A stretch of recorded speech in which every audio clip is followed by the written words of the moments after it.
Hello, welcome to very next section, File Handling and Exceptions. In this section, we will learn to take input from files and write the result to files. Then we will learn about pickling and unpickling. Finally, we will go through the concept of exceptions.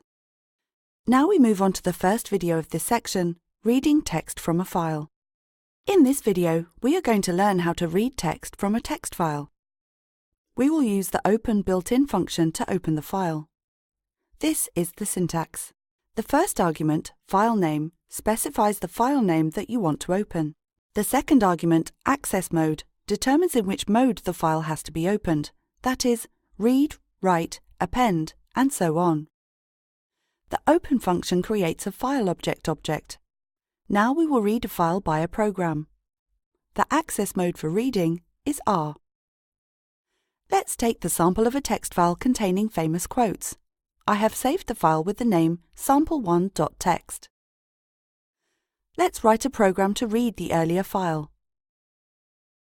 This is our program.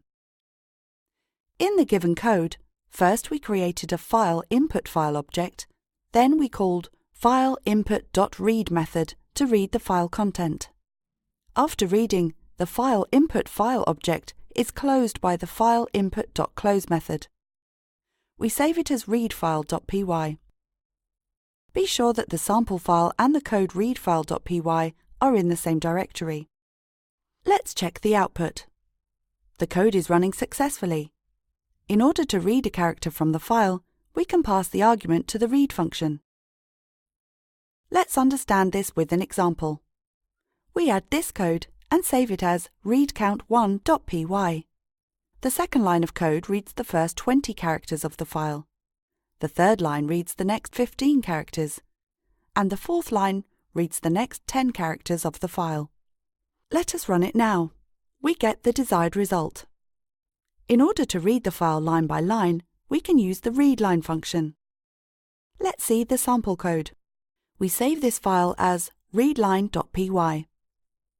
When we run this, we get this result. So what happens if we specify count in readline count?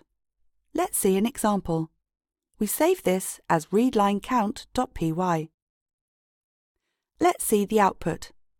The file input readline 100 syntax prints 100 characters of the first line.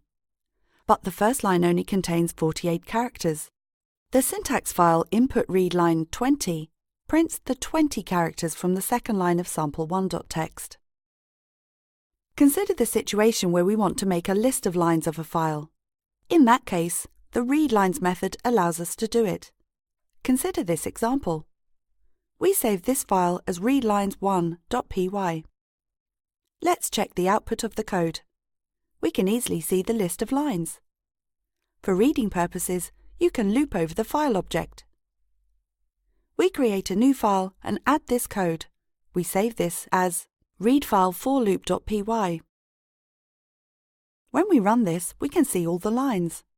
This is memory efficient, fast, and leads to simple code. Let's do an exercise. The file batman.txt contains quotes from famous Hollywood movie. Our aim is to write a program to find a given word from the file. Let's write a program to find a particular word from the file. Here, we are making the assumption that the program should be case insensitive, which means it does not matter whether the characters are in uppercase or lowercase. The program is very easy to understand. Let's see the output of the code. When we enter input as Batman, we get the result as 2. And when we enter Alfred, we get the result as 2.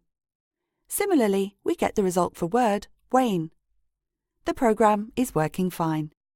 So, we have learned to read text from a file.